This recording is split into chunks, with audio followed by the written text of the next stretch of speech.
Sometimes, the very thing we study ends up studying us back.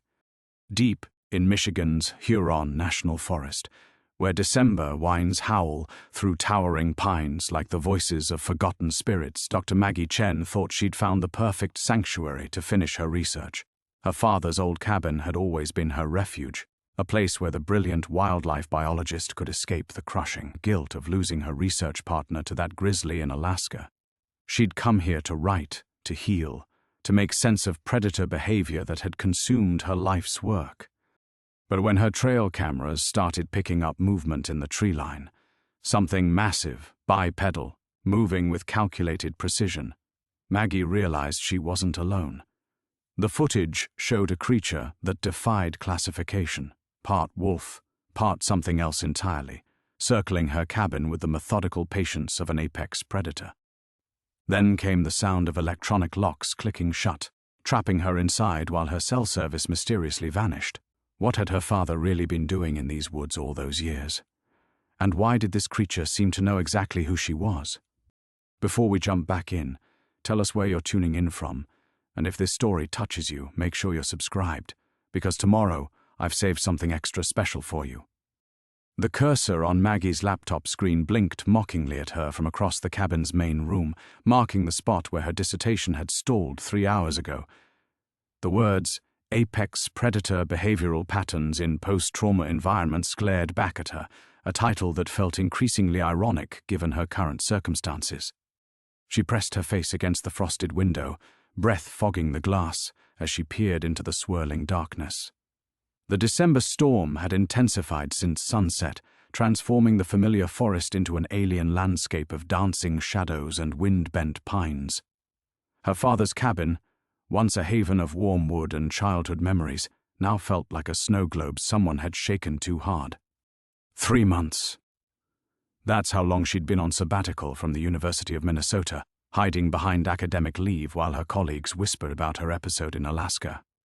Dr. Maggie Chen, the woman who could predict grizzly behavior with 90% accuracy, who'd spent 15 years studying apex predators without a single incident. Until David. The memory hit like it always did, sharp and sudden. David's hand reaching toward the cubs. Her shouted warning lost in the wind. The sow's charge, blood on snow. Maggie shook her head, forcing herself back to the present. She'd come here to finish her research, to prove that predator behavior could be understood, categorized, controlled. The irony wasn't lost on her, that she was trying to understand monsters while hiding from her own. The coffee maker gurgled in the kitchen, a comforting sound that reminded her of mornings spent here as a child, watching her father prepare for his mysterious field work. Dr. Robert Chen had been a geneticist, not a wildlife biologist, yet he'd spent every summer and holiday at this remote cabin, claiming he needed the solitude for his research. Maggie had never questioned it then. Children accept their parents' eccentricities as natural law. Now, at 42, she wondered what kind of genetic research required such isolation. A branch scraped against the cabin's metal roof, and Maggie jumped, spilling coffee across her father's old desk. As she grabbed paper towels, her eyes fell on the framed photo beside her laptop, herself and her father from her last visit here 5 years ago, just months before his heart attack. His arm was around her shoulders, but his eyes were fixed on the tree line behind her, alert and watchful. Even then, she realized, he'd been studying something. The motion sensor light outside the kitchen window flickered on. Maggie froze, towels still in her hand. The light was sensitive. Her father had installed military-grade equipment that could detect movement from 50 yards. She'd assumed it was overkill, typical of his obsessive nature. Now she wasn't so sure. She crept to the window, careful to stay in the shadows.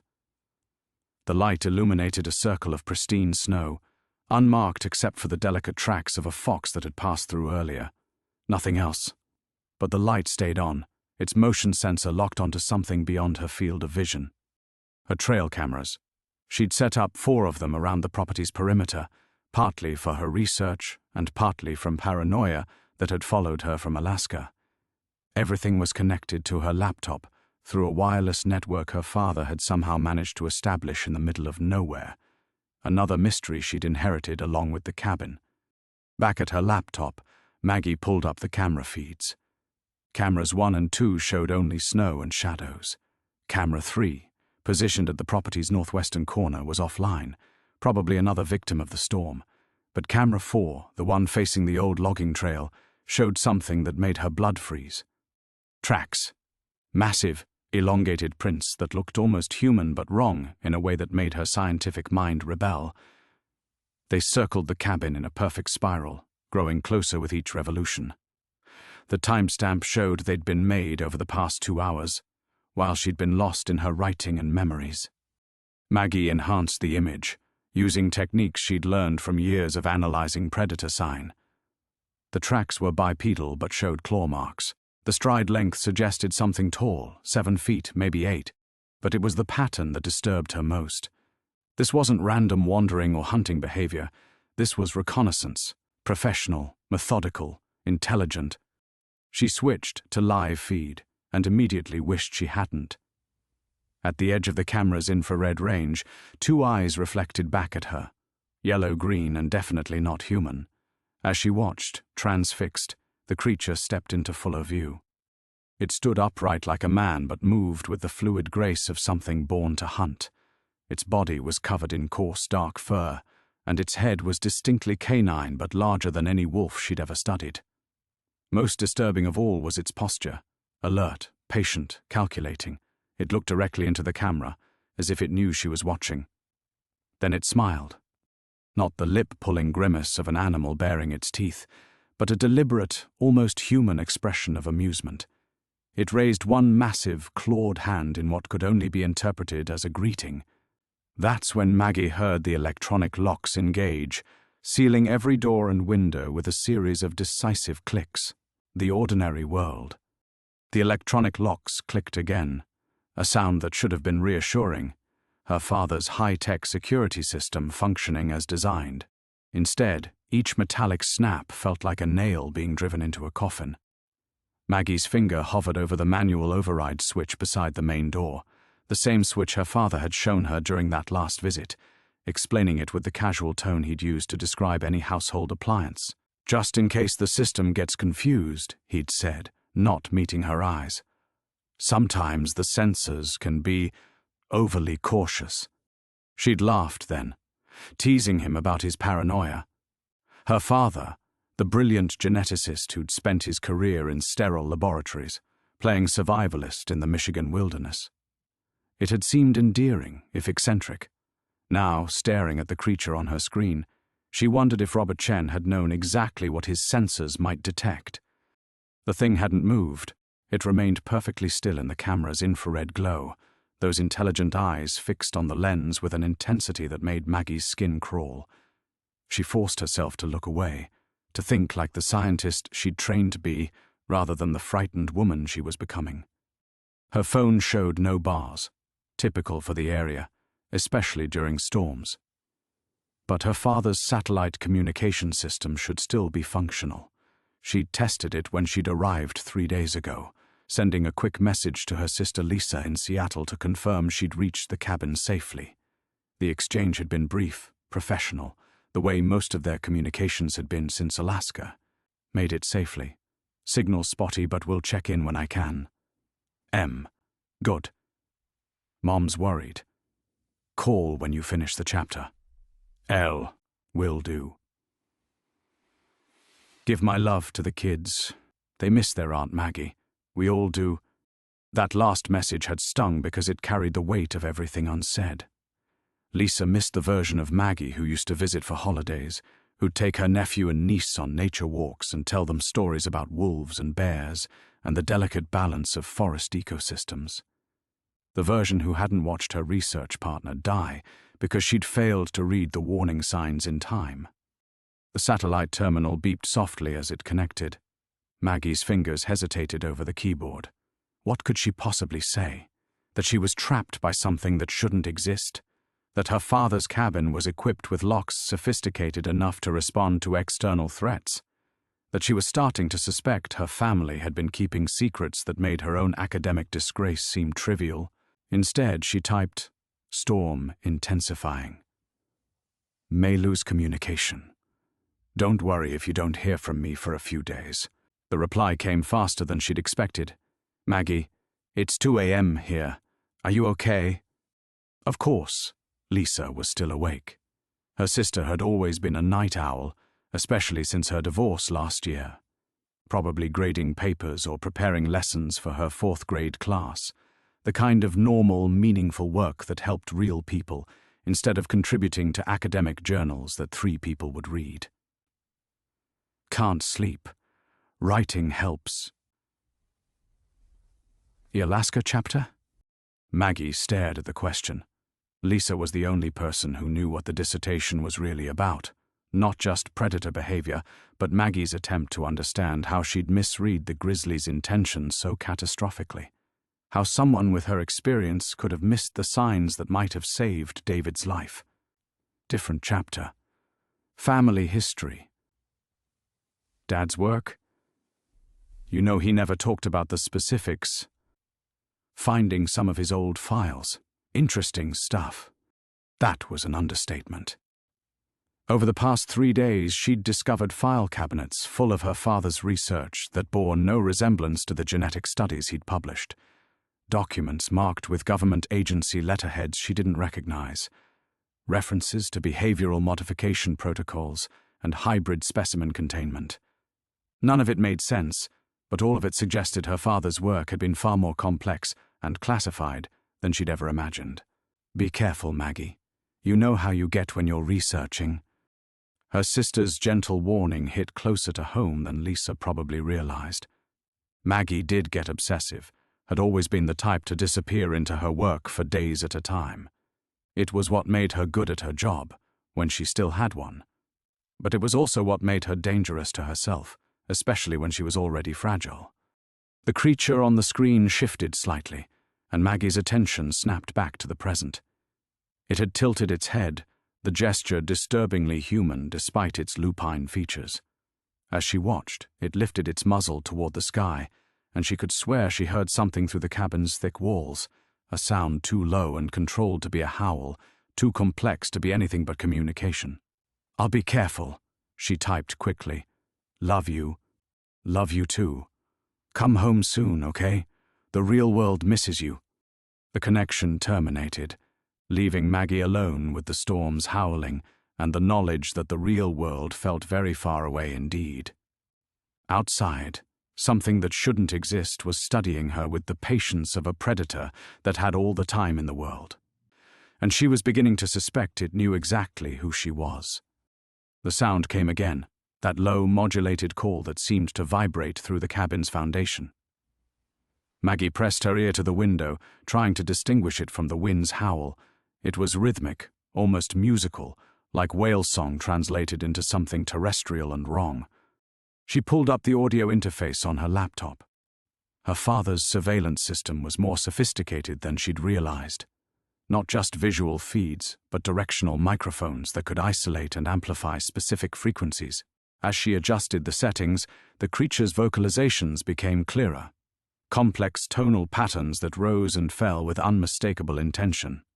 This wasn't random noise or territorial marking. It was language. The realization hit her like ice water. Maggie had spent years studying animal communication, the warning barks of prairie dogs, the intricate songs of humpback whales, the scent-marking patterns of wolves. She knew the difference between instinctive calls and learned behavior. What she was hearing fell into neither category. It was too sophisticated for instinct, too alien for anything that should exist in nature. Her phone buzzed. "A text from an unknown number, Dr. Chen? This is Agent Sarah Brooks, DNR.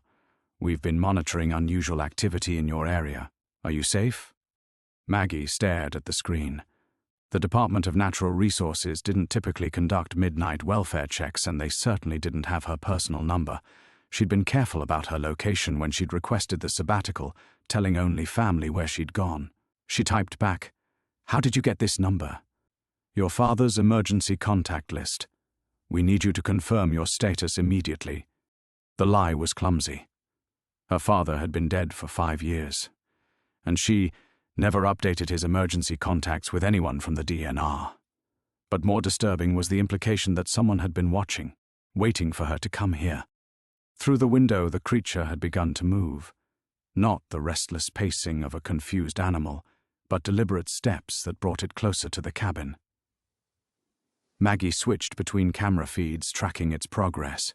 It moved with purpose, testing different approaches, studying the building's layout with the systematic attention of a predator, selecting the perfect attack vector, or an intelligence conducting reconnaissance. Her laptop chimed with an incoming file transfer. She hadn't initiated any downloads, and the wireless network showed no external connections. The file was coming from somewhere within her father's system, a hidden directory she'd never seen before. The file was labeled Margaret, in case of contact. Her hands trembled as she opened it. A video file, timestamp showing it had been recorded just 2 weeks before her father's death. His face filled the screen, looking older than she remembered, eyes shadowed with something that might have been fear or guilt. "Maggie," his recorded voice began, "if you're watching this, then they've found you. I'm sorry. I never wanted you involved in this, but genetics are destiny, aren't they? You have my scent markers, my pheromone signature. They'll recognize you as Chen family." The creature outside released another of those complex calls, and this time Maggie heard an answer, distant but unmistakable. There were more of them. "The project was called Lupus Protocol," her father's voice continued. "Military hybridization experiments. We thought we were creating the perfect soldier, enhanced strength, pack intelligence, human reasoning capacity. What we actually created was something far more dangerous. Something that learned."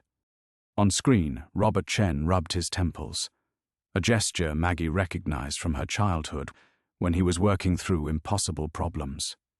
They escaped containment in 1998. The official report claimed they died in the wilderness, couldn't adapt, genetic instability, natural selection. All lies. They survived, they thrived, and they remembered who created them. The camera feed from outside showed 3 shapes now, moving in coordinated patterns around the cabin's perimeter.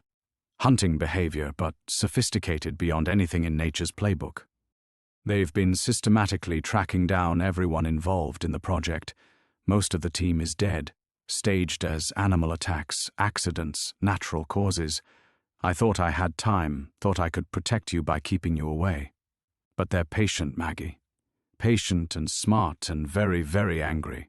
Her father leaned forward, eyes intense with urgency. "The cabin's defenses will hold them for a while, but not forever. There's a choice you have to make. The basement laboratory has everything. Research files, genetic samples, the original control protocols. You could finish what we started, find a way to communicate with them, maybe even control them. Your expertise in predator behavior makes you uniquely qualified." The electronic locks cycled again, a sound that now felt less like protection and more like a countdown timer. "But if you go down there, if you engage with this, you'll never be able to walk away." This isn't just research anymore, Maggie. This is survival, yours and potentially the species. The question is, are you ready to stop running from what happened in Alaska and face something far worse?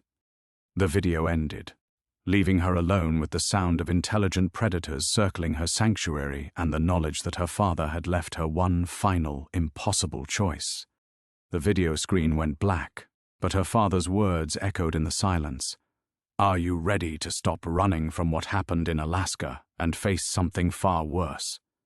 Maggie's hands shook as she closed the laptop. Alaska. He'd known about Alaska, about David, about the grizzly attack that had destroyed her career and hollowed out her soul. Of course he'd known.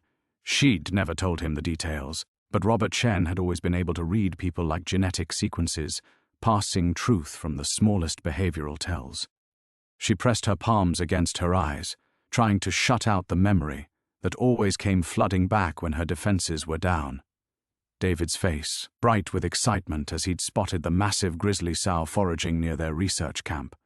The way he'd reached for his camera instead of the bear spray. Her own hesitation, that fatal 3-second delay when her scientific curiosity had overridden her survival instincts. Just one shot, Maggie. Look at the size of her. This could be the cover of National Geographic. She'd known better. 15 years of fieldwork had taught her to read the signs, the sow's agitated movements, the way she kept looking toward the tree line where her cubs were likely hidden, the stress postures that screamed danger to anyone trained to see them. But David's enthusiasm had been infectious, and Maggie had wanted to believe that her expertise could keep them safe. It couldn't. It hadn't. The bear had charged when David moved closer for a better angle. Maggie's warning shout came too late, her own movements hampered by shock and disbelief. She'd watched her research partner, brilliant, reckless David Morrison, disappear under 600 pounds of maternal fury. By the time she'd emptied the bear spray and driven the sow away, David was beyond saving. The official investigation had cleared her of wrongdoing. Tragic accident, the report concluded. Dr. Chen followed all safety protocols, but Maggie knew the truth. She'd failed to protect her partner because she'd wanted the discovery more than she'd trusted her instincts. Just like her father, apparently, she'd let scientific ambition override wisdom. And now he was asking her to do it again. Through the cabin's thick walls, she could hear movement, deliberate, coordinated, patient. The creatures outside weren't attacking, they were waiting. The same way she'd waited in her tent that last night in Alaska, listening to David's labored breathing through the radio, knowing the helicopter couldn't reach them until morning, knowing it wouldn't matter by then. The basement, her father's laboratory.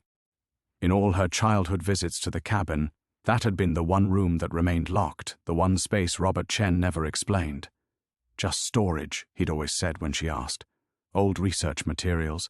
Nothing interesting. More lies. Her entire family history was apparently built on lies. The smart thing, the safe thing, would be to stay locked in the main cabin until dawn, then try to reach her truck and drive back to civilization. Let someone else deal with her father's monstrous legacy. She'd already failed one research partner. She wasn't qualified to handle genetic abominations with human intelligence and generational grudges. But even as she thought it, Maggie knew she wouldn't run. Not again. David had died because she'd hesitated when action was needed. Now her father was asking her to choose, engage with the nightmare he'd created, or let it continue hunting down everyone connected to the project. How many other families would suffer because she'd been too afraid to finish what Robert Chen had started? Her phone buzzed again. The fake DNR agent, Dr. Chen, we're detecting multiple heat signatures around your location. Do not attempt to leave the building.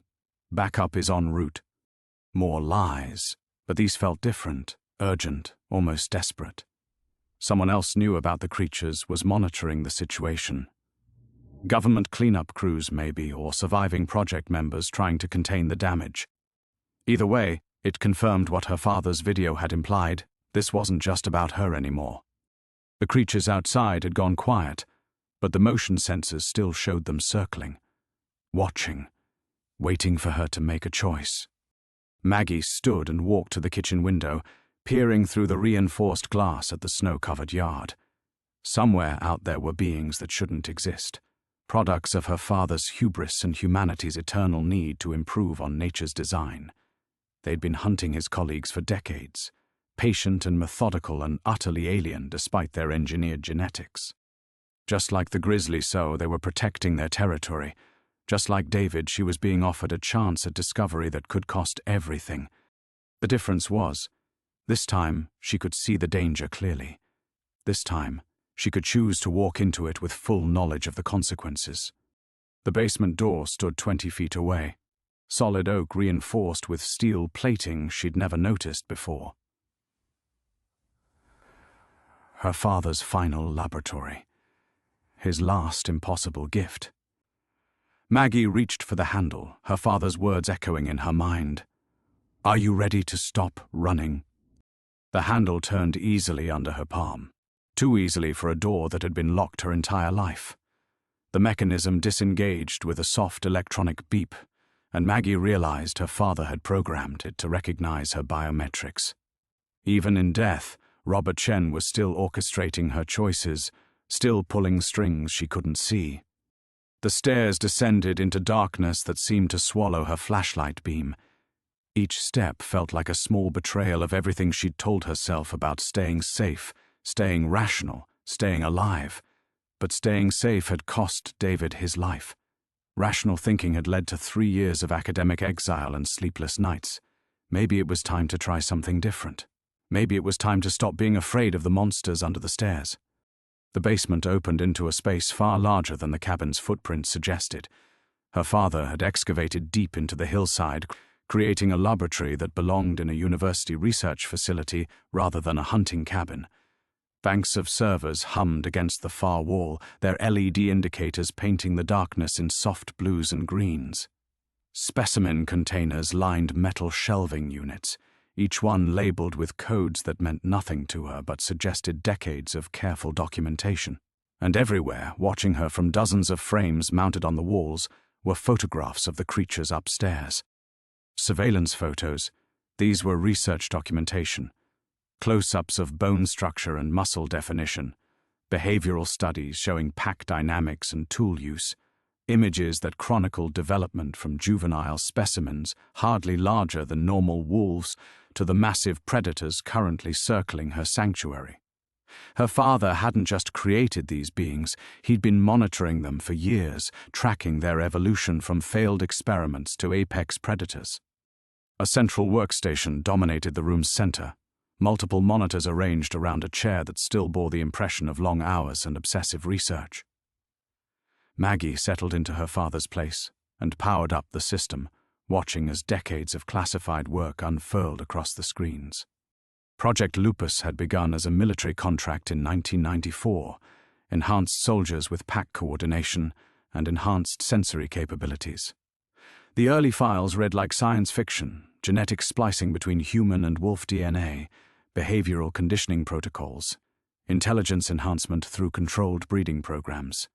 Robert Chen's name appeared on every document as lead geneticist, his signature authorizing procedures that made Maggie's stomach clench. But somewhere around year 3, the project had changed direction. The enhanced specimens weren't becoming soldiers, they were becoming something unprecedented. Intelligence tests showed cognitive abilities that exceeded human norms in pattern recognition and strategic thinking.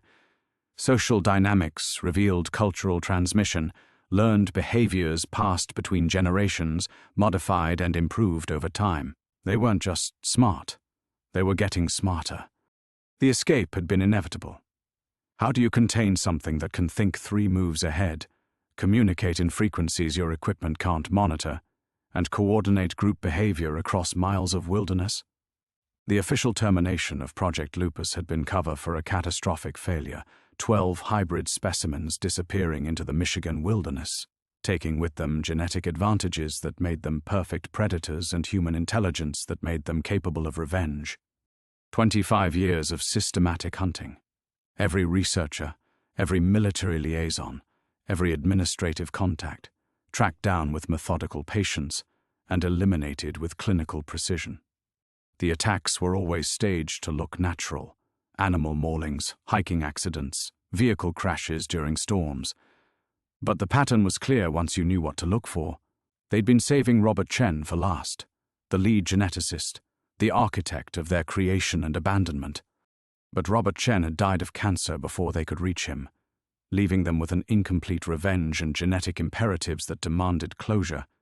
So they'd waited, watched, and prepared for the next generation. For her.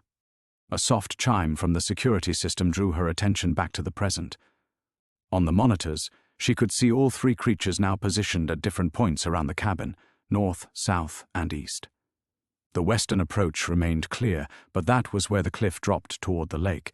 They'd left her one apparent escape route, the same way predators had been herding prey for millions of years.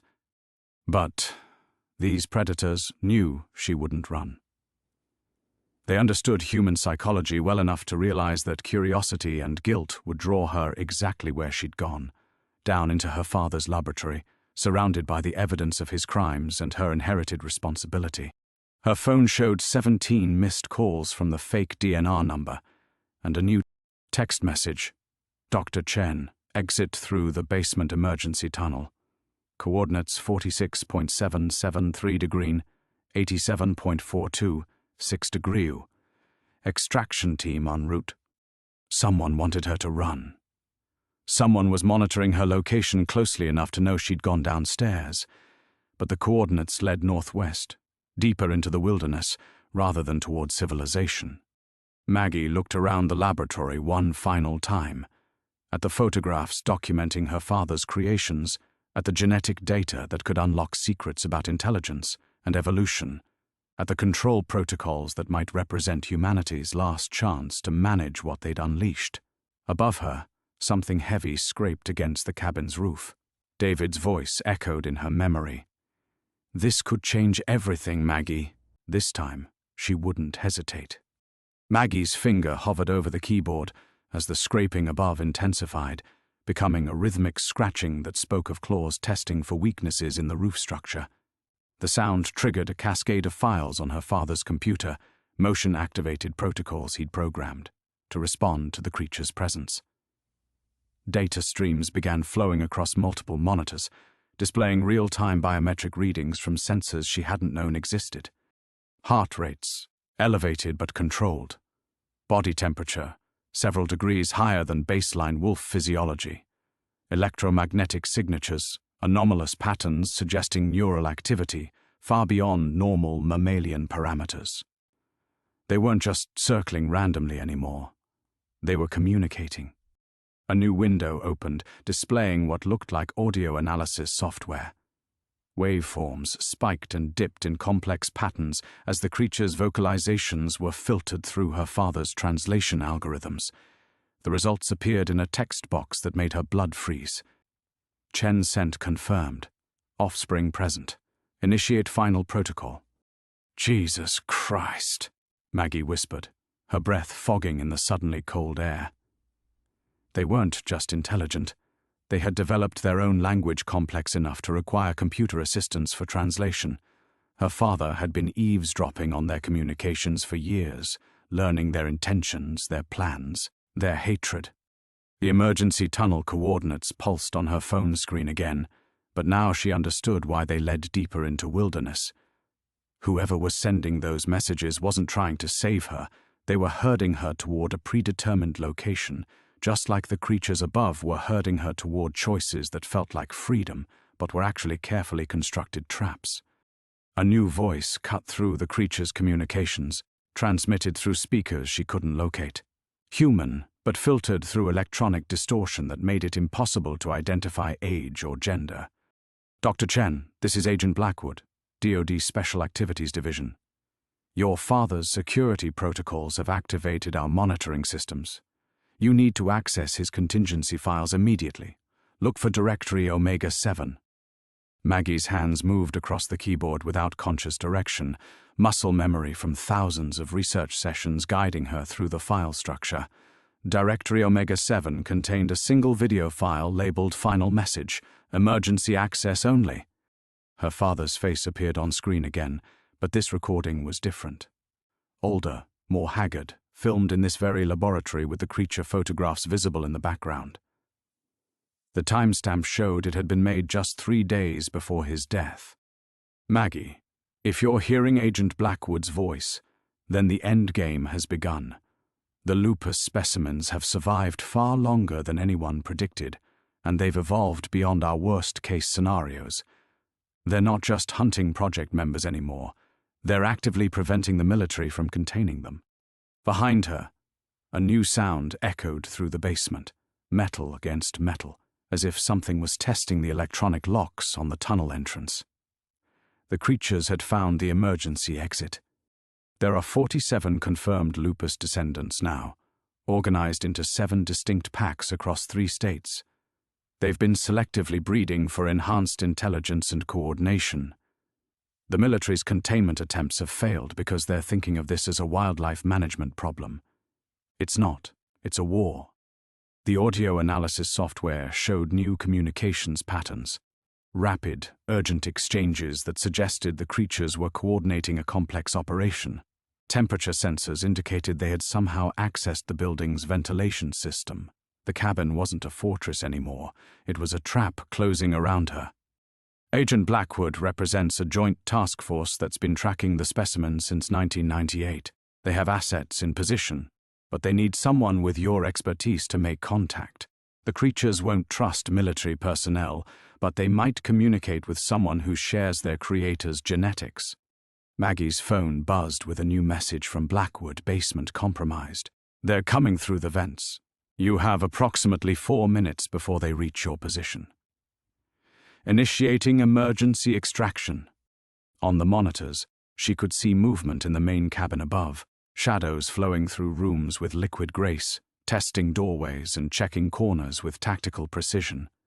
They moved like soldiers, not animals, their enhanced intelligence directed by years of planning and preparation. The choice isn't whether to run anymore, her father's voice continued. It's whether you'll help them finish what they started, or help us find a way to coexist. They want justice for what we did to them, Maggie. The question is whether that justice has to include genocide. The ventilation system above her head began to rattle as something large moved through the ductwork. Her father's laboratory, the place that had seemed like sanctuary moments before, suddenly felt like a tomb. But the research surrounding her represented something unprecedented, the first successful fusion of human intelligence and predatory instinct, the next step in evolution or humanity's greatest mistake. As the ceiling tiles began to buckle under impossible weight, Maggie realized she was about to meet her father's legacy face to face, and discover whether she was family, food, or something else entirely. The first ceiling tile crashed to the floor with a sound like breaking bones, sending up a cloud of dust that caught in the laboratory's harsh fluorescent lighting. Through the jagged opening, Maggie glimpsed something that made her evolutionary biology training rebel against what her eyes were processing. Fur that shifted between wolf gray and something darker, more purposeful, and intelligence burning in eyes that reflected the computer screens like stars. 4 minutes, Blackwood had said. She'd already used one. Maggie's hands moved across her father's keyboard with desperate precision, accessing his emergency protocols while the ceiling continued to disintegrate above her. The creatures weren't just entering, they were doing so with calculated restraint, controlling their descent to avoid damaging the equipment they seemed to understand was important. That level of tactical awareness sent ice through her veins. Override authorization. Chen Margaret 7-7 Alpha, she spoke aloud, remembering her father's voice patterns from the videos. The computer responded instantly, unlocking directories that had remained sealed since his death. Files cascaded across the monitors, behavioral profiles, communication matrices, and something labeled coexistence protocol, theoretical framework only. A second tile fell, and this time she saw the creature clearly. It was impossible and perfect and terrifying in ways that bypassed rational thought entirely. 8 feet of hybridized evolution that moved with liquid grace despite its massive frame. The bone structure was predominantly lupine, but elongated and refined in ways that spoke of human engineering. Its limbs showed the elongated proportions that allowed for bipedal movement without sacrificing quadrupedal efficiency. But the eyes, Christ, the eyes held depth and calculation that made her feel like a lab specimen under observation. Those eyes met hers through the gap in the ceiling, and time stretched like a held breath. In that moment of contact, Maggie felt something shift in her understanding. This wasn't a monster studying prey. This was a descendant meeting its creator's offspring, carrying 25 years of questions and rage, and something that might have been hope. Her phone erupted with messages from Blackwood. Extraction impossible. They've surrounded the building. Dr. Chen, you need to try communication protocol Omega 77. Your father designed it specifically for first contact. The creature above hadn't moved, hadn't descended. It was waiting. Maggie's training kicked in. The same systematic approach she'd used with grizzlies and wolves and every other apex predator she'd studied. Avoid direct eye contact. Make yourself appear non-threatening. Speak in calm, measured tones that wouldn't trigger aggression responses. But this wasn't just a predator. This was something that understood protocol and strategy and inheritance. She looked directly into those impossible eyes and spoke her father's name. Robert Chen, she said clearly, her voice carrying across the laboratory. I'm his daughter, Margaret. The response was immediate. a sound that started as a growl but modulated into something more complex, more structured. The audio analysis software went wild, translation algorithms struggling to process vocalizations that seemed to shift between animal communication and something approaching language. The text appeared on screen: Chen blood, questions, answers. "You want to know why?" Maggie said, understanding flooding through her as she accessed her father's guilt files. "Why he created you, why he abandoned you, why he left you to survive alone." Another sound, softer but no less intense. The translation read, "Family pack lost, makers gone, alone wrong." The creature above shifted, and she could see others joining it, smaller forms that moved with the same impossible grace. A pack, a family unit that had survived 25 years in the wilderness, through cooperation and adaptation, and the kind of intelligence that military planners had never anticipated. They hadn't just evolved beyond human expectations, they'd developed culture. Blackwood's voice crackled through the speaker system. "Dr. Chen, whatever you're doing, keep doing it. We're reading communication patterns we've never seen before. They're not attacking, they're talking." But Maggie was already moving beyond communication towards something more dangerous: empathy. These weren't abominations or weapons or failed experiments. They were her father's children, abandoned and left to forge their own existence in a world that would never accept them. Just like her, they carried the weight of Robert Chen's choices. Just like her, they were trying to understand their place in an ecosystem that had no category for what they were. The ceiling above began to creak as more weight settled on the damaged framework. Not just one creature, the entire pack gathering for what felt like a council of war or judgment. Her father's final video was still playing on one monitor, his voice barely audible over the sound of shifting debris. "They don't want to be monsters, Maggie. They want to be family. The question is whether we're brave enough to let them." As the ceiling gave way entirely, and the creatures began their controlled descent into her father's laboratory, Maggie realized she was about to discover whether 25 years of hatred could coexist with something that might impossibly be love. The first creature touched down with impossible silence despite its massive frame, 8 feet of hybridized evolution moving with the controlled grace of a dancer. Up close, the genetic artistry was even more disturbing. Muscle groups that shouldn't exist supporting bone structures that violated every principle of mammalian anatomy Maggie had ever studied. But it was the intelligence in those amber eyes that made her breath catch, the way they tracked the computer screens and assessed the laboratory equipment with obvious recognition. Behind it, 3 more descended through the ruined ceiling, their movements synchronized in a way that spoke of pack coordination refined over decades. The smallest was still larger than any natural wolf, but moved with an adolescent's curiosity, head tilting as it examined her father's photographs with what could only be described as wonder.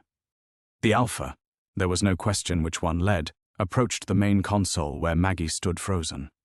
Its massive head swiveled to take in the screens displaying decades of research data, the genetic sequences that had created its kind, the behavioral studies that had tried to predict their development. When its gaze returned to her, she saw something that made her knees weak: recognition. "You know who I am," she whispered. Not a question, but a statement of impossible fact. "You've been watching, learning." The sound that emerged from its throat bypassed every classification system she knew. Part growl, part vocalization, part something entirely other. The translation software struggled before producing text that made her heart hammer: Chen daughter. Father maker gone. Family debt remains. "Family debt," Maggie repeated, her voice steadier than she felt. David's face flashed through her memory, his final moments replaying with new context. "You've been collecting on what my father owed you. The other researchers, the military personnel, everyone connected to Project Lupus." The alpha moved closer, and she caught its scent, wild and predatory, but underneath something strangely familiar, like the laboratory smell that had clung to her father's clothes throughout her childhood. These creatures carried the chemical signature of their creation, forever marked by their artificial origins. Makers abandoned, pack alone, survival pain. The words appeared on screen as the creature's vocalizations grew more complex emotional undertones that the computer couldn't translate, layering beneath the basic meaning. Justice required, but I wasn't there, Maggie said, her scientific training warring with primal fear as the other pack members spread through the laboratory, examining equipment with careful intelligence. I was a teenager when the project ended. I didn't even know you existed. The Alpha's response came not as sound but as movement. It approached her father's computer terminal and with shocking delicacy pressed a single claw against the keyboard.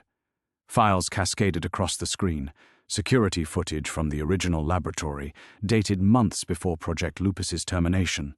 On screen, a teenage Maggie visiting her father's workplace during a school holiday, walking past containment units, while Robert Chen explained genetic sequencing in simplified terms. Past enclosures where young creatures watched through reinforced glass with the same amber eyes now studying her in person. They remembered her. Even as juveniles, they had catalogued her scent, her appearance, her connection to their creator. For 25 years, they had carried the memory of Robert Chen's daughter while hunting down everyone else associated with their abandonment. Chen blood seen, pack memory holds, last debt. The last debt, she repeated, understanding crashing through her like a physical blow. They had saved her for last not just because she was hardest to find, but because she represented something different. Not just another researcher to eliminate, but the possibility of answers to questions that had driven them through decades of survival and revenge. The smallest creature approached her father's wall of photographs, making soft sounds that the computer translated as curiosity mixed with something approaching grief. It touched one image with surprising gentleness, a picture of early test subjects in their containment facility, young hybrids learning to navigate their impossible biology. First pack, before freedom. Remember safety. The words appeared like a knife through Maggie's chest. Despite everything, the abandonment, the decades of hunted existence, the systematic elimination of their creators, part of them remembered the laboratory as safety. They remembered being cared for, studied, fed regularly. They remembered being part of something before they were forced to become something else entirely. Blackwood's voice crackled through the speakers. Dr. Chen, we're reading unprecedented neural activity patterns. They're not just communicating with you. They're processing complex emotional states. This level of cognitive sophistication suggests. The Alpha's growl cut through the transmission, and suddenly all the screens went dark except for one. Her father's final video, the message meant for emergency access only. As Robert Chen's face appeared on the monitor, every creature in the laboratory focused on the image with laser intensity. The choice isn't whether to run anymore, her father's recorded voice said.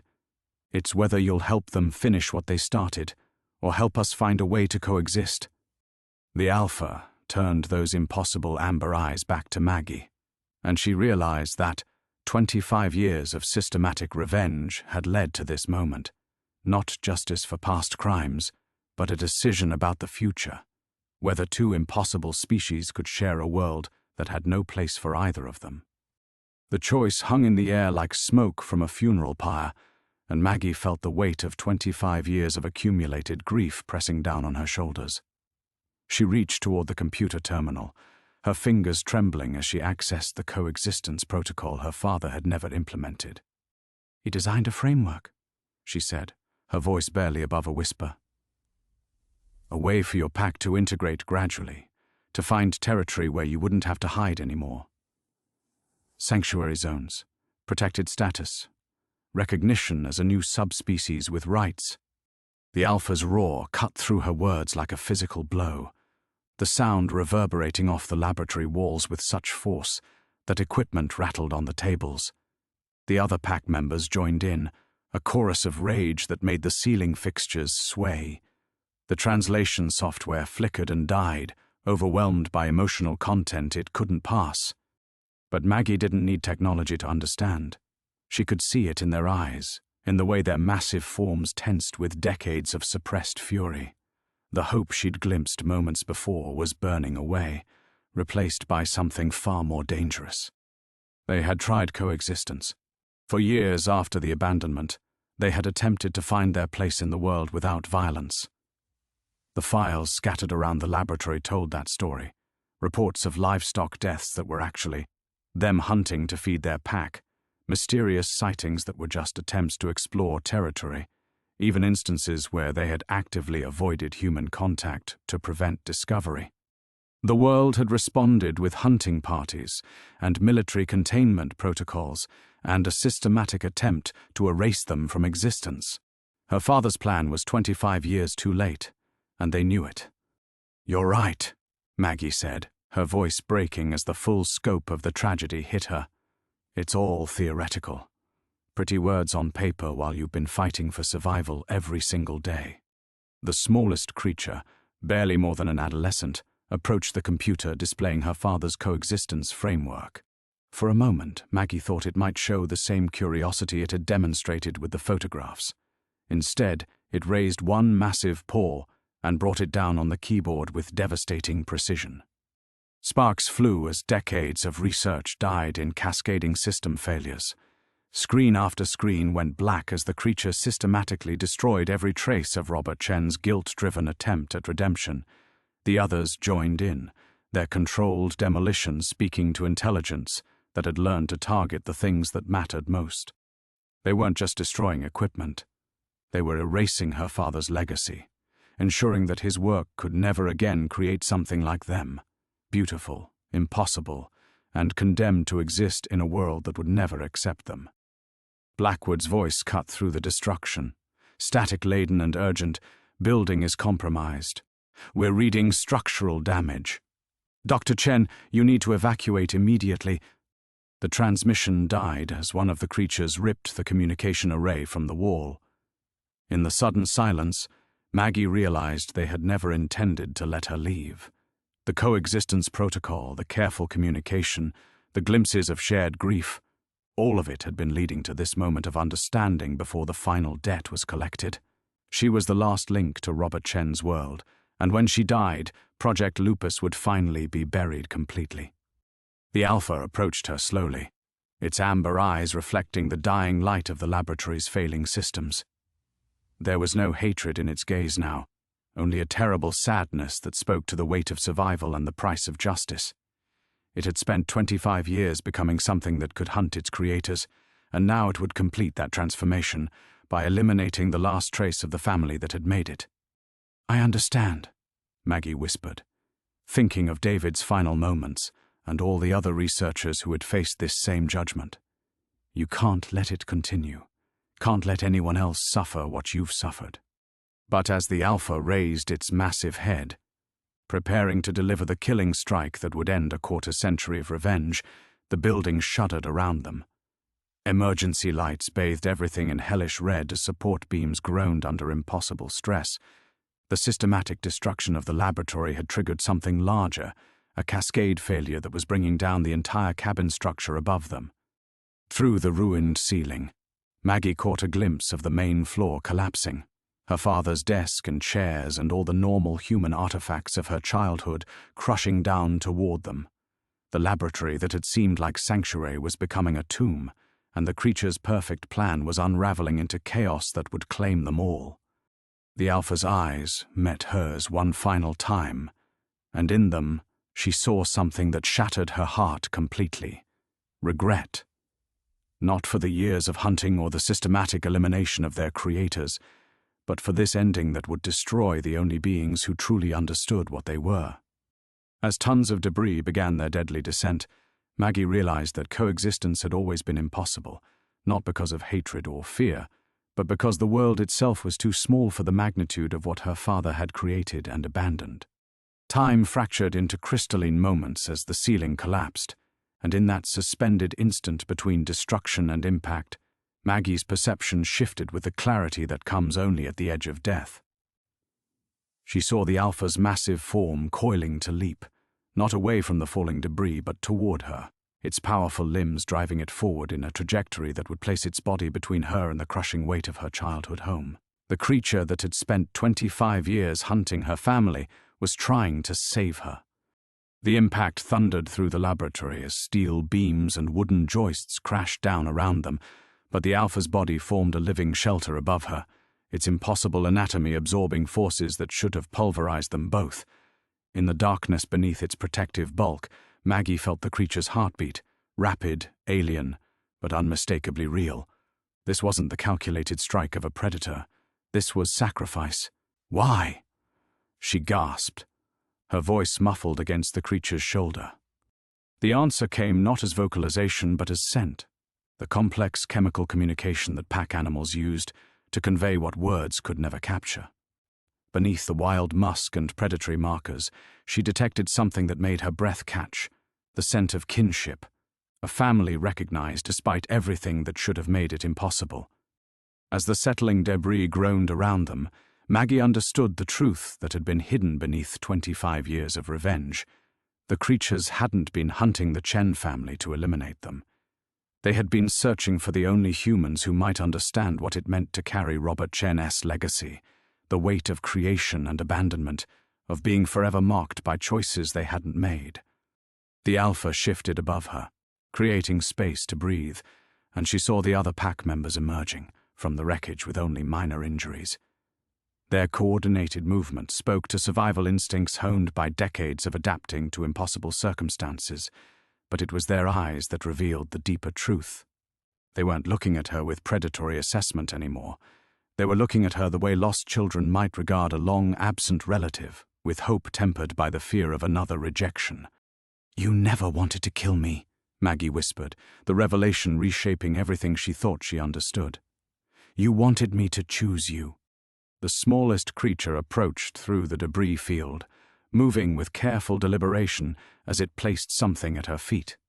One of her father's research journals, rescued from the destruction, but not the genetic sequences or containment protocols. This journal contained his personal observations, his growing horror at what the military intended for his creations, his desperate plans to protect them from a world that would see them only as weapons or abominations. Page after page detailed Robert Chen's internal struggle as he realized that saving his hybrids meant betraying his government sponsors. His final entries spoke of a choice that had haunted him until his death: abandon his children to certain elimination, or take them into hiding and spend his life as a fugitive from the very institutions he had served. He had chosen a third option, disappearing alone and leaving coordinates hidden in his personal effects, coordinates that would lead his daughter back to the laboratory where his other children waited, not for revenge, but for the choice he had been too afraid to make himself. "He planned this," Maggie said, understanding flooding through her as she read her father's final words. "The cabin, the motion sensors, the automated systems. He designed it all to bring us together, to give me the choice he couldn't face." The alpha's response was a low sound that needed no translation, acknowledgement tinged with something that might have been forgiveness. For 25 years, these creatures had survived in the wilderness while maintaining hope that someday someone from their creator's family would return, not to study them or contain them or exploit them, but to recognize them as what they had always been, Robert Chen's other children, deserving of the family he had given his human daughter. Around them, the ruins of the laboratory settled into stability, forming a strange shelter from the storm still raging above. In this space between worlds, neither fully human nor wild, Maggie felt the weight of an impossible decision. The outside world would never accept these creatures as anything more than monsters. But here, in the wreckage of her father's guilt and her childhood innocence, she could see them for what they truly were: a family that had spent decades hoping she would come home. The choice wasn't between human and monster, civilization and wildness, or even survival and death. It was between the small, safe world that had shaped her entire life and a larger, more dangerous reality where love could exist in forms that had no names, and family could transcend the boundaries of species itself.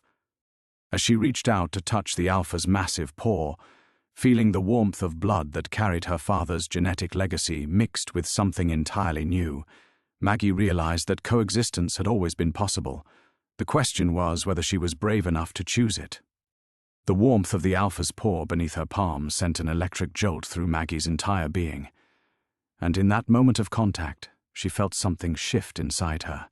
Not just understanding, but transformation.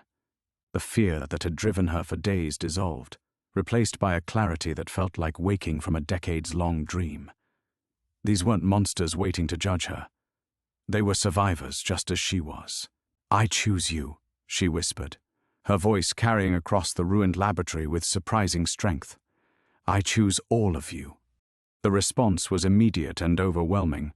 The pack's vocalizations rose in harmonious layers, not the threatening growls she had feared, but something that sounded remarkably like relief. The smallest creature pressed against her side with the trust of a child finally finding safety, while the others formed a protective circle that spoke to acceptance rather than containment. But even as warmth flooded through her chest, Maggie's scientific mind began processing the magnitude of what this choice meant.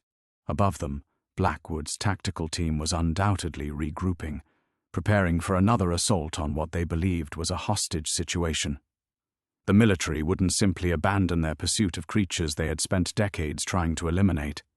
And the outside world, her university, her research colleagues, the entire scientific community that had shaped her identity, would never understand what she had discovered here.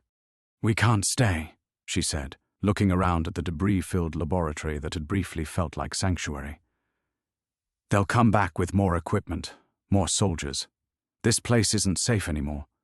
The Alpha's amber eyes held hers with startling intelligence as it moved to her father's remaining computer terminal. With delicate precision that seemed impossible for such massive claws, it activated a hidden partition, files that required both Chen family genetic markers and pack-specific pheromone signatures to access. Maggie watched in amazement as her father's true contingency plan revealed itself. Maps cascaded across the screen, showing cave systems throughout the Upper Peninsula that her father had modified over decades of secret preparation. Underground networks connected by natural passages and artificial tunnels, equipped with geothermal heating and sustainable food sources. Not just hiding places, but the foundation of a new kind of civilization, one designed for beings who existed between worlds.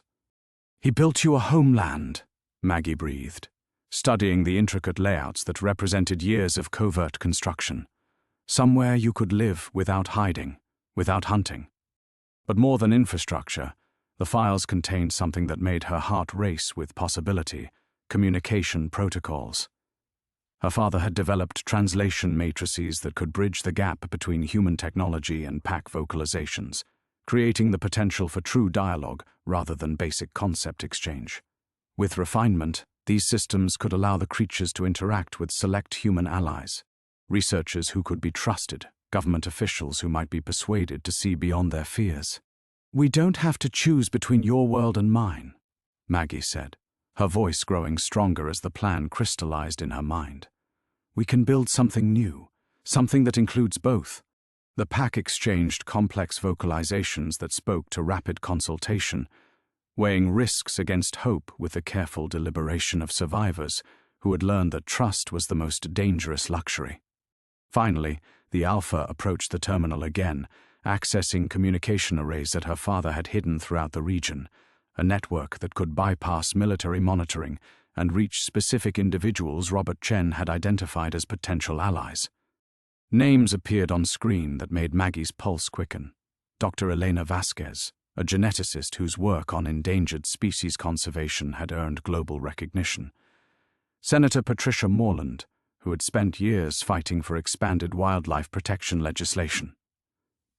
Dr. James Whitehorse, a tribal elder whose research into traditional ecological knowledge had challenged conventional approaches to human-animal coexistence. People her father had been cultivating for years, planting seeds of possibility in minds that might be capable of accepting revolutionary truths. "A network," Maggie whispered, understanding the scope of her father's vision. He wasn't just planning survival. He was planning revelation. The Alpha's response carried nuances that the translation software couldn't capture, but Maggie sensed agreement mixed with caution. They had survived 25 years by remaining hidden. The choice to reveal themselves would require trust on a scale that challenged everything they had learned about human nature. But as she looked around at the faces watching her, Not quite human, not quite wolf, but undeniably family, Maggie felt her father's courage flowing through her like inherited strength. Robert Chen had been too afraid to make this choice himself, but he had given her all the tools necessary to succeed where he had failed. Outside, the storm was beginning to weaken, and she could hear the distant sound of helicopters regrouping for another approach. Time was running short, but for the first time since arriving at the cabin, Maggie felt ready for what came next. She wasn't just Dr. Margaret Chen anymore, wildlife biologist struggling with past failures. She was the bridge between worlds her father had always intended her to become, and she finally had the allies she needed to change everything. The sound of helicopters grew louder, their rotors cutting through the weakening storm like mechanical vultures circling wounded prey. Maggie felt the pack tense around her, decades of survival instinct screaming warnings about military approach patterns and tactical positioning. But instead of the familiar surge of panic, she found herself calculating angles and exit routes with cold precision, not for escape, but for the confrontation that would determine everything. "They're expecting to find monsters," she said, her fingers flying across her father's hidden terminal. "We're going to show them family instead." The Alpha's rumbling response carried undertones of skepticism, but Maggie was already activating the communication protocols her father had spent years perfecting.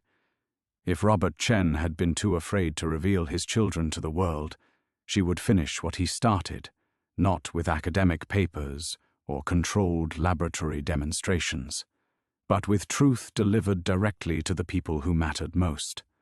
Dr. Elena Vasquez answered on the second ring, her face appearing on the encrypted channel with the sharp alertness of someone accustomed to emergency calls from field researchers. "Maggie, we've been monitoring military chatter about your location. Are you safe?"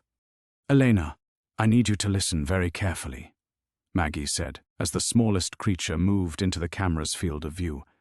"Everything we think we know about evolution, about the boundaries between species, about what's possible, we're wrong." The silence that followed stretched across dozens of miles, but Elena's eyes remained steady as she processed what she was seeing. Her scientific training warred with disbelief until professional curiosity won, as Maggie had known it would. "Oh my God, what are they?" "My family," Maggie said simply, and felt the truth of those words resonate through the pack like shared breath. "And they need allies who understand that intelligence comes in forms we never imagined." One by one, she connected with the others on her father's list. Senator Morland's political instincts immediately grasped the implications of what military containment protocols had been hiding from civilian oversight. Dr. Whitehorse recognized in the pack's social structure echoes of traditional knowledge about shapeshifters and animal people that academic science had dismissed as mythology. Each conversation was a careful revelation, minds opening to possibilities that challenged fundamental assumptions about the nature of consciousness and kinship. But even as hope built with each successful contact, the sound of approaching boots reminded Maggie that revelation came with consequences. Colonel Blackwood's voice crackled through damaged speakers, his tone carrying the weight of someone who had spent years chasing shadows and finally cornered them. "Dr. Chen, this is your final warning. Exit the structure immediately. We have authorization to use whatever force necessary to contain the situation." The pack exchanged rapid vocalizations, their body language shifting into patterns Maggie now recognized as tactical assessment rather than fear. They had survived 25 years by being smarter and faster than their pursuers, but this laboratory had become a trap with only one exit. The choice was no longer between hiding and revelation, it was between surrender and the kind of violent confrontation that would make any future coexistence impossible. "There's another way," Maggie said, studying the cave system maps still displayed on her father's screens. "The thermal vents 3 kilometers north. They connect to the underground network, but the access point is across open ground." The Alpha's amber eyes met hers with perfect understanding. Someone would have to stay behind to ensure the others reached safety. Someone expendable enough that their capture wouldn't compromise the larger mission, but valuable enough to give the pack time to disappear into the tunnels her father had prepared. "No," she said. recognizing the sacrifice forming behind those intelligent eyes. "You've protected this family for 25 years. It's my turn." But the pack had already made their decision. Moving with the coordinated precision of a unit that had learned to trust each other completely, they began gathering the essential data from her father's systems while preparing to evacuate through the laboratory's emergency exits.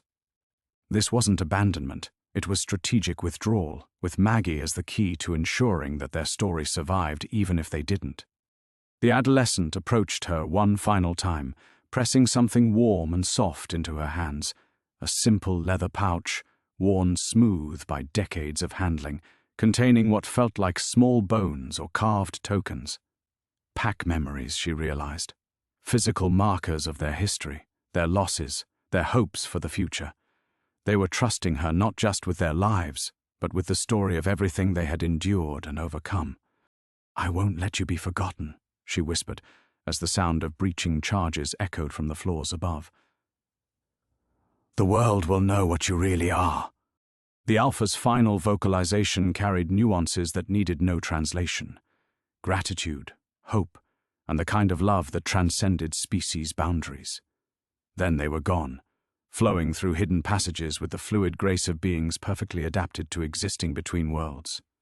Maggie faced the approaching soldiers alone, but she carried with her the weight of revelation and the unshakable certainty that some bridges, once built, could never be destroyed. The breach charges detonated with surgical precision, filling the laboratory with acrid smoke and the harsh glare of tactical flashlights. Maggie stood motionless at her father's terminal, the leather pouch clutched against her chest like a talisman, as Colonel Blackwood's team poured through the smoking entrance with weapons trained on every shadow.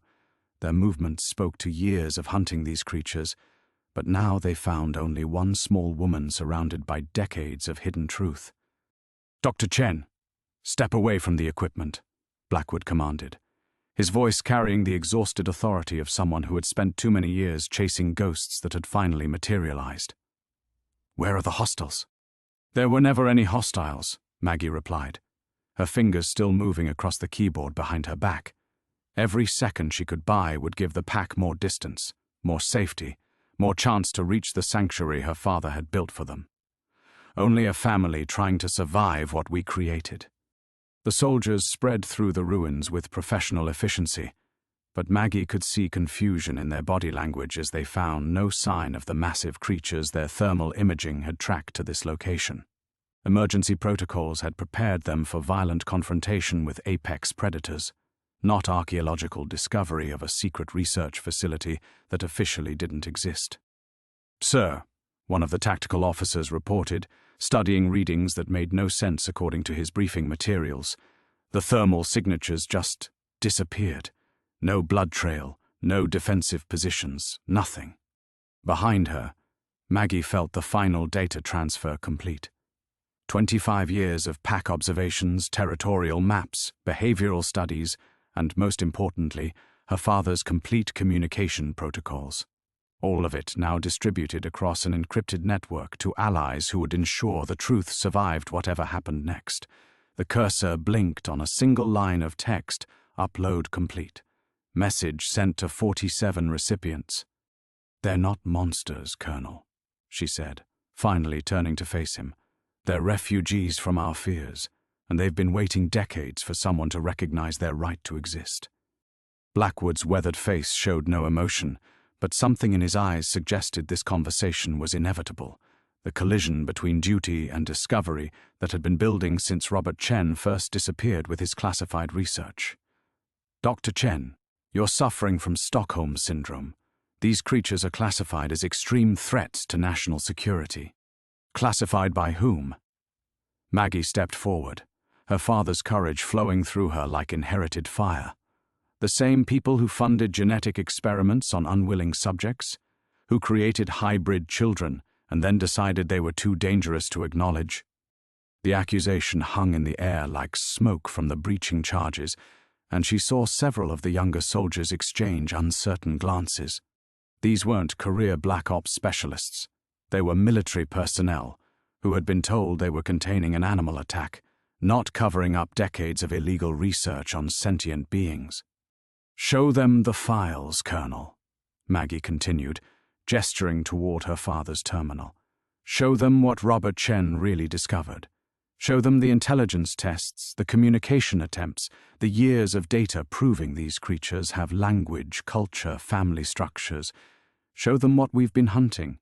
"That information is classified above your clearance level," Blackwood replied, but uncertainty flickered across his features as he processed the implications of what she was revealing. "And these systems appear to have been damaged in the explosion." Maggie smiled, feeling the weight of the pack's trust in her hands. Not damaged. Distributed. Right now, 47 of the most respected researchers, journalists, and policymakers in the country are receiving copies of every file in this facility. The Geneva Convention, the Endangered Species Act, the Universal Declaration of Human Rights. Pick your framework, Colonel. We've violated all of them. The silence that followed was broken only by the distant sound of helicopters and the soft hum of servers still processing her father's final gift to his hidden children. Blackwood's hand moved toward his sidearm, but stopped as he realized that threatening her now would only confirm everything she had just revealed. "You have no idea what you've done," he said, his voice carrying 20 years of exhaustion. "These creatures aren't lost children, Dr. Chen. They're weapons that your father couldn't control. That's why the program was terminated. The program was terminated because he chose his children over his country," Maggie replied, her hand tightening on the leather pouch that contained the pack's memories. "And now I'm making the same choice." Around them, the ruined laboratory fell into stillness as soldiers waited for orders that would determine not just her fate, but the future of a species that existed between worlds. Through damaged speakers, she could hear radio chatter as reports filtered back to command. No hostile targets located, no immediate threat, but evidence of classified research dating back decades. The final test wasn't about survival or escape.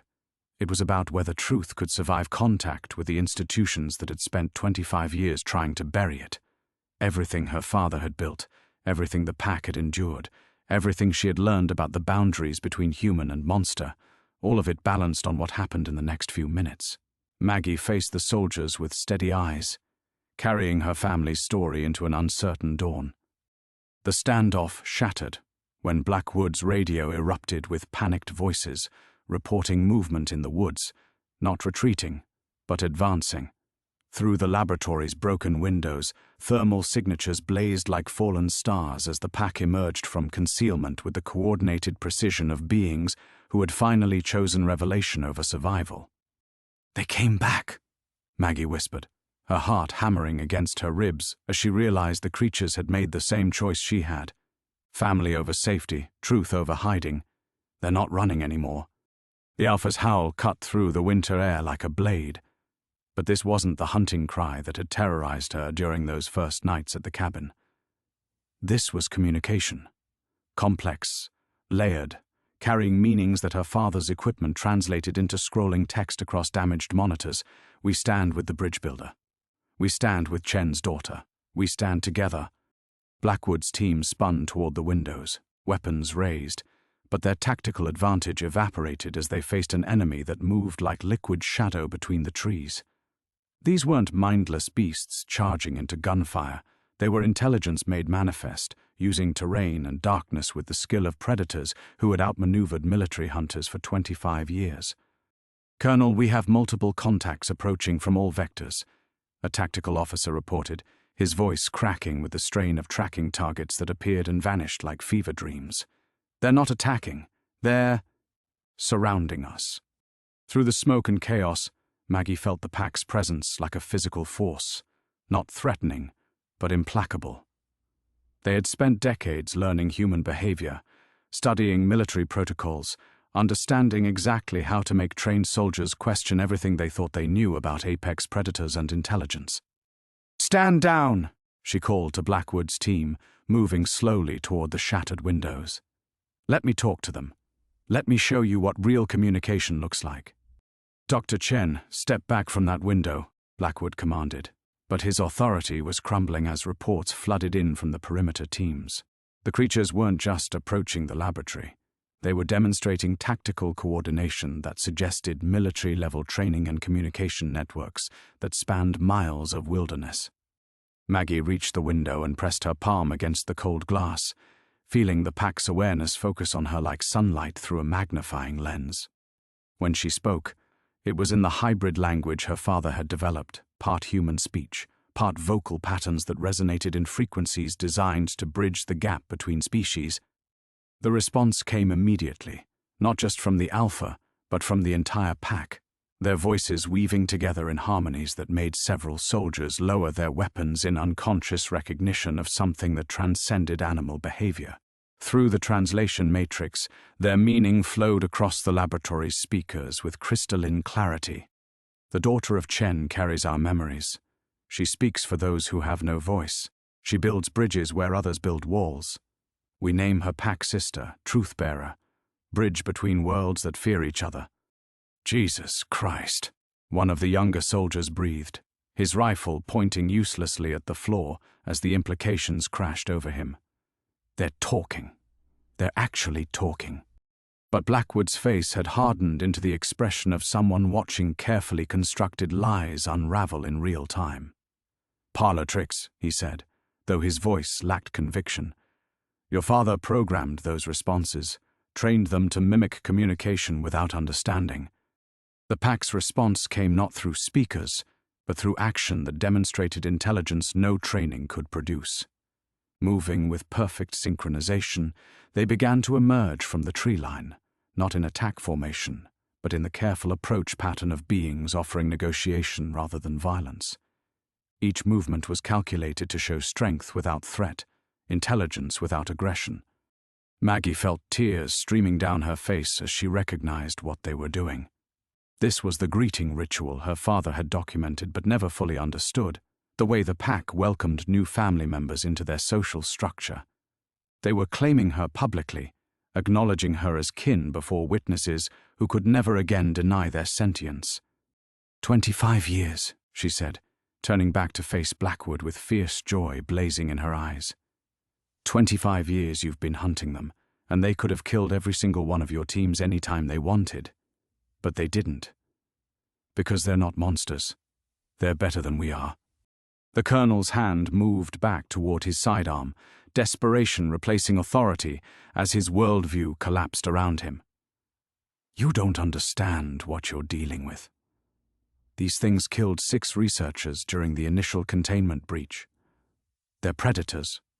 They defended themselves against people who saw them as laboratory specimens instead of children, Maggie replied, the pack's memories flowing through her like inherited pain. People who tried to cage intelligence they couldn't control and destroy what they couldn't understand. Through the windows, amber eyes reflected tactical flashlights with patient intensity. The pack waited, not as animals driven by instinct, but as family members ready to face whatever consequences came from finally stepping into the light. The confrontation had become something none of them had expected, not a battle between human and monster, but a moment of truth that would reshape everything both species thought they knew about the boundaries between civilization and wilderness, between us and them, between fear and understanding. The leather pouch felt warm against Maggie's palm as she watched Colonel Blackwood's finger hover over his sidearm. The moment balanced on a knife's edge, revelation and violence separated by nothing more than the choice between fear and understanding. Through the shattered windows, the pack waited with supernatural patience, their amber eyes reflecting not just light, but 25 years of hope that this moment might finally bring them home. "Last chance, Dr. Chen," Blackwood said, his voice carrying the weight of orders that came from levels of government she could barely imagine. "Call them off, surrender the data, and we can find a way to contain this situation without bloodshed." Maggie felt the pack's trust flowing through her like a physical current, their memories mingling with her own until she couldn't tell where her determination ended and theirs began. She thought of her father, choosing his hybrid children over his career. She thought of David, dying in the wilderness because she hadn't been brave enough to follow her instincts. She thought of all the times she'd chosen safety over truth, survival over sacrifice. "No," she said, her voice steady despite the trembling in her hands. They've been contained long enough. The colonel's weapon cleared its holster just as the Alpha's howl shattered the winter silence. Not a call to attack, but something far more dangerous to Blackwood's mission. It was the sound of a father calling his children home, and the pack responded with voices that turned the forest into a cathedral of communication no government classification could silence. "They're broadcasting," one of the tactical officers reported, his face pale as he monitored frequencies that shouldn't have been possible for non-human throats to produce. "Jesus, sir, they're on emergency channels, civilian bands, everything. The whole Upper Peninsula is going to hear this." Through her father's translation matrix, the pack's message flowed across every receiver within 50 miles. Words in perfect English, spoken by voices that carried the weight of decades in the wilderness. "We are the children of human science and natural evolution. We are not weapons. We are not monsters. We are family, seeking recognition and the right to exist without fear." Maggie watched Blackwood's face as he realized the true scope of what was happening. This wasn't just first contact. It was a coordinated revelation designed to make secrecy impossible. Her data dump had been only the beginning. The pack had learned from 25 years of hiding that survival required more than stealth. It required witnesses, documentation, public acknowledgement that couldn't be buried or denied. "You planned this," Blackwood said, his weapon trained on her but his mission already unraveling around him. "All of it. The cabin, the cameras, leading us here. It was all designed to force disclosure." "No," Maggie replied, understanding flooding through her as pieces fell into place. "They planned it. From the moment I inherited my father's cabin, they've been guiding me toward this moment.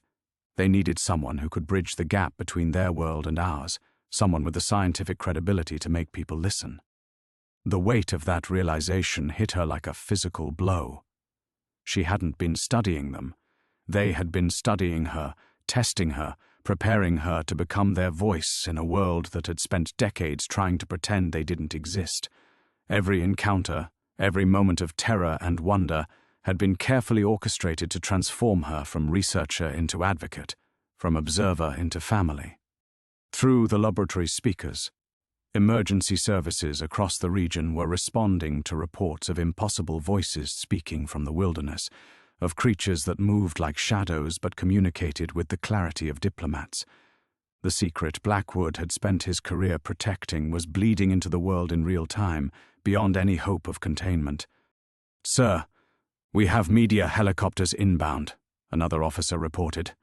"Someone leaked the GPS coordinates. This is going public whether we like it or not." Maggie felt the pack's satisfaction rippling through their shared connection, not triumph over human authority, but relief at finally being able to stop hiding, to stop existing in the margins of a world that had created them and then tried to deny their right to exist within it.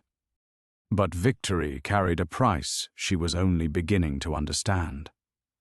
As Blackwood's radio crackled with orders from superiors who would never accept exposure, she realized that choosing the pack meant choosing exile from her own species. There would be investigations, trials, accusations of treason and collaboration with enemy assets. Her career, her reputation, her place in the human world, all of it would be sacrificed on the altar of truth. "I can't go back," she whispered, the full cost of her choice crystallizing like ice in her chest. "After this, I can't go back." Through the windows, the Alpha approached with movements that spoke of understanding deeper than words. In choosing to reveal themselves, they had sacrificed the safety of secrecy. In choosing to stand with them, Maggie had sacrificed everything that had defined her identity as human, as scientist, as a woman who belonged to the civilized world.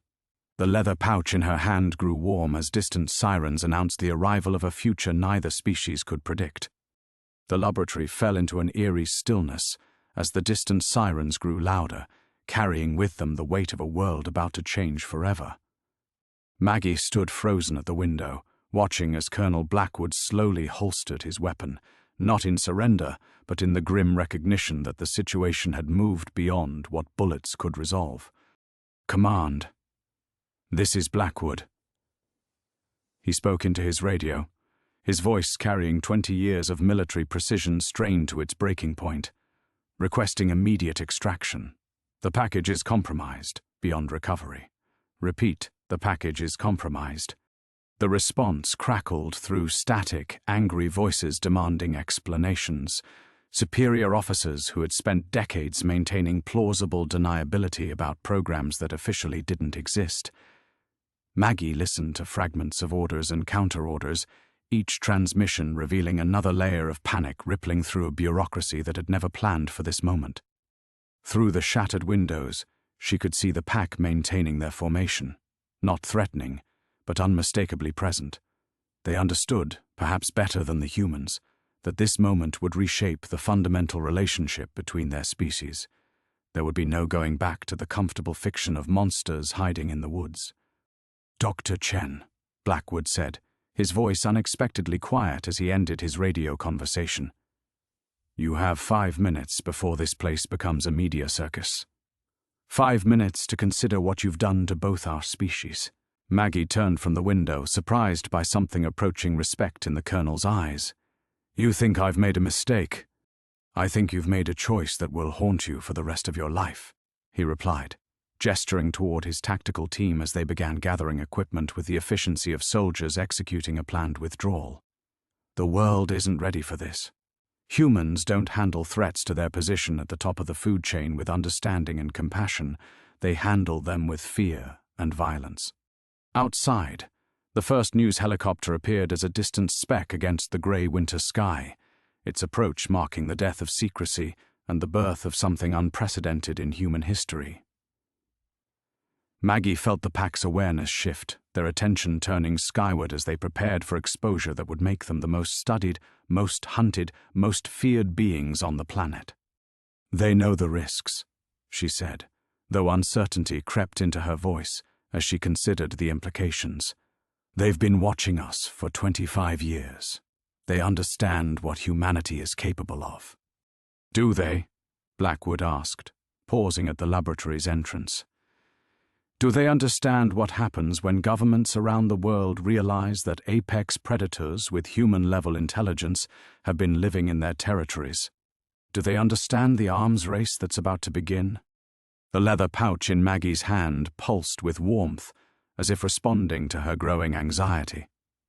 Through their shared connection, she felt the pack's resolve, not naive optimism, but the grim determination of beings who had weighed survival against hope and chosen to risk everything for the chance at something better than endless hiding. The first news van crested the hill leading to the laboratory compound, followed by others that had somehow learned about events that should have remained classified forever. Maggie realized that the pack's revelation had been perfectly timed, too public to suppress, too coordinated to dismiss as hoax or hallucination. "You're not staying," she said, watching Blackwood's team complete their evacuation preparations with military precision. "My orders are to contain and deny," he replied with something approaching dark humor. "Hard to deny what's about to be broadcast live to every network in the country. My mission here is over." Through the windows, Maggie saw the Alpha step into full view of the approaching helicopters, his massive form silhouetted against the snow like something from mythology made flesh.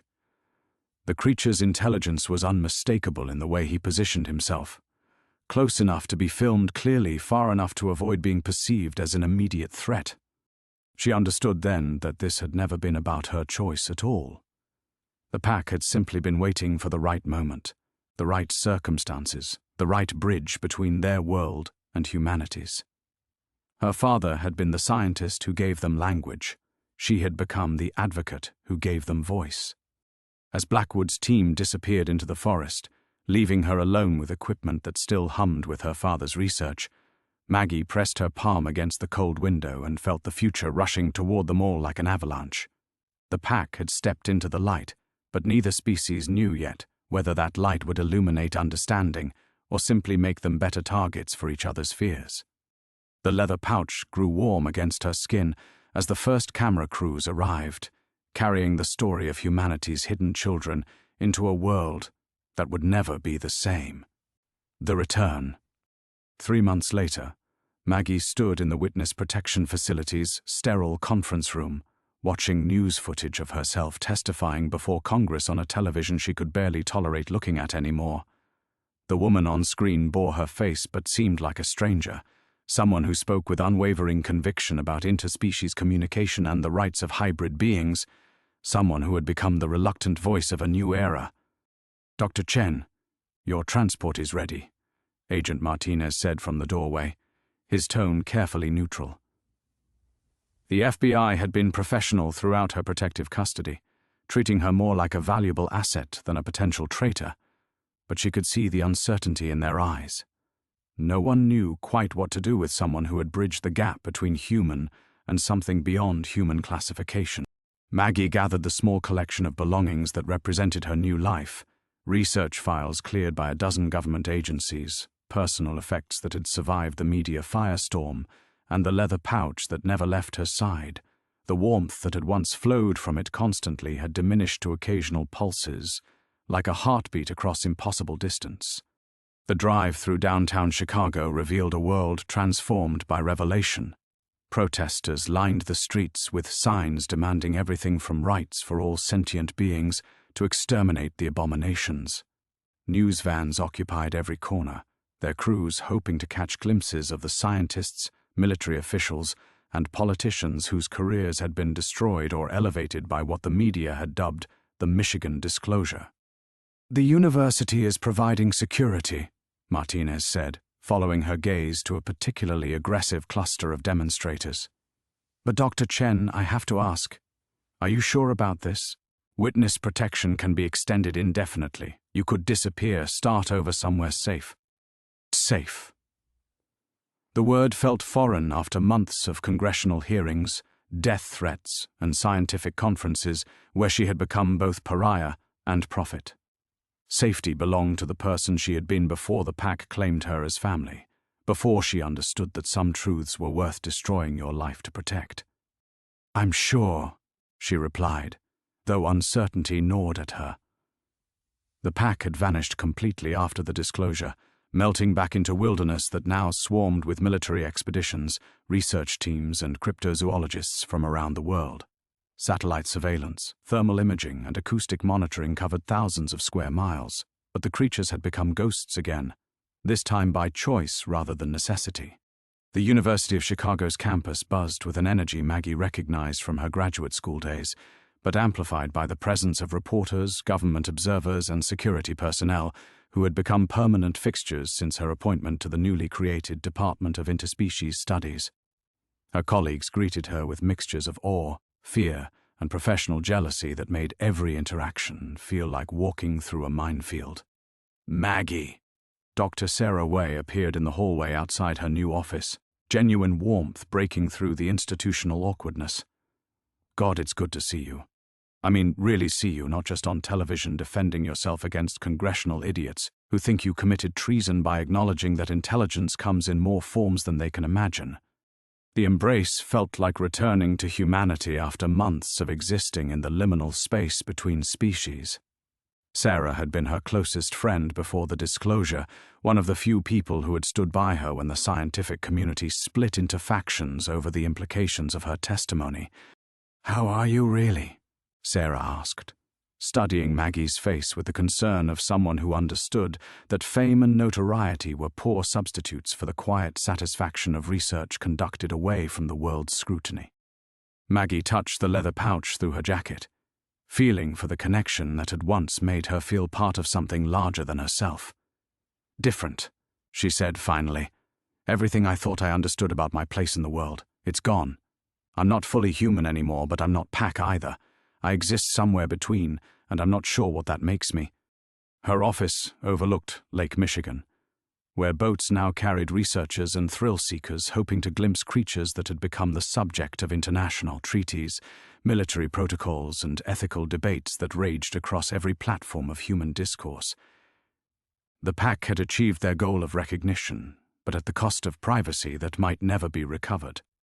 "The memorial service for David is next week," Sarah said quietly. "His family specifically requested that you speak. They said the footage helped them understand that he died trying to protect something extraordinary, not because he was careless."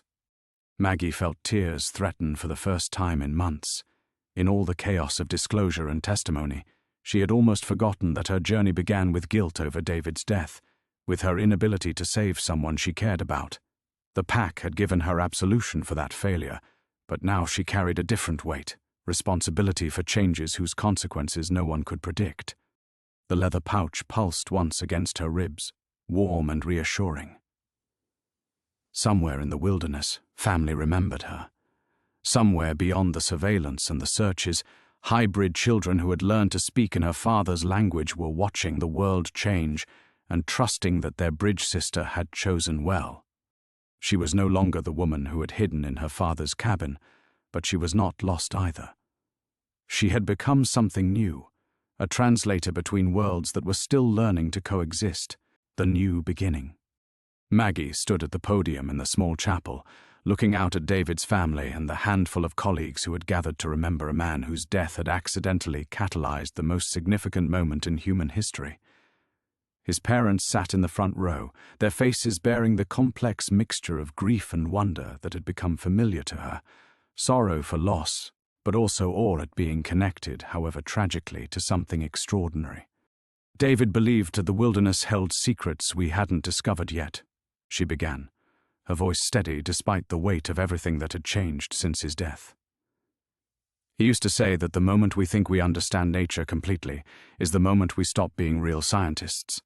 He was right in ways neither of us could have imagined. Through the chapel's stained glass windows, she could see protesters and supporters maintaining their eternal vigil, their signs and chants, a constant reminder that the world remained divided about what the pack's existence meant for humanity's future. But here, in this small space dedicated to memory and healing, the political chaos felt distant. I blamed myself for not saving him, Maggie continued, meeting the eyes of David's mother. I thought my inability to prevent his death made me a failure as a research partner, as a friend, but I've learned that some events are part of larger currents we can't see until we step back far enough to understand the whole pattern. The leather pouch against her ribs pulsed with gentle warmth, and for a moment she felt the pack's presence like distant music, not the intense connection she had experienced during those first encounters, but something softer, more accepting. They were still there, still family, even across the impossible distance that exposure had created between their worlds. After the service, David's father approached her with hesitant steps. Dr. Chen, I wanted to thank you for helping us understand. When we first heard about these creatures, about what happened to David, we felt angry. We thought they were monsters that had killed our son for no reason. The footage you recovered, the testimony you gave, it helped us see that David died protecting something precious, something that needed protection from people who would have destroyed it without understanding what it was. His voice broke slightly. That's the kind of man our son was, someone who would stand between intelligence and ignorance, even if it cost him everything. Maggie felt tears she had been holding back for months finally break free. He saved them, she whispered, by being exactly who he was, someone who chose wonder over fear. He gave them time to survive until the world was ready to know they existed. 6 months later, Maggie's office had become a strange hybrid of scientific workspace and diplomatic headquarters. Her desk held research proposals from universities around the world, alongside carefully worded communications from governments seeking guidance on interspecies protocols. The pack remained elusive, appearing only in brief glimpses that suggested ongoing observation but no desire for direct contact with the human institutions trying to study them. Sarah knocked and entered without waiting for permission, a habit that had become comforting in its normalcy. The Michigan expedition found more evidence of their settlement patterns, she announced, spreading satellite images across Maggie's desk. But no direct contact. It's like they're staying close enough to monitor the situation but far enough to maintain autonomy. Maggie studied the images, recognizing the intelligence behind the pack's choices. They had achieved recognition without surrendering sovereignty, existence without exploitation. They're waiting, she said, letting humanity adjust to the idea of them before attempting any kind of formal relationship. And you? Still no contact? The leather pouch had remained warm but silent for weeks, offering comfort but no communication. Maggie understood that the pack was allowing her to fully inhabit her role as bridge between worlds without the complication of active connection. They trusted her to represent their interests even in their absence. "I think they know I'll be here when they're ready," she said, "however long that takes." That evening, Maggie walked along Lake Michigan's shore, watching the sunset paint the water in shades of gold and copper. The protests had finally diminished to occasional gatherings, replaced by a cautious acceptance that the world now contained forms of intelligence humanity was still learning to acknowledge. A jogger passed her, nodding politely, the kind of ordinary human interaction that had become precious after months of being treated as either prophet or pariah. She was finding her way back to herself, or perhaps forward to whoever she was becoming. The leather pouch pulsed once against her heart, warm and certain. Somewhere in the wilderness, family waited with the patience of beings who measured time in generations rather than news cycles. Someday, when the world had grown wise enough for true dialogue, she would help them find each other. Until then, she had work to do, bridges to build, and a new kind of science to pioneer. She was no longer the woman who had fled to her father's cabin seeking solitude, but someone who had learned that the most important discoveries happen not when we study the unknown, but when we allow it to change us. The future stretched ahead, uncertain but full of possibility, and Maggie walked toward it without fear.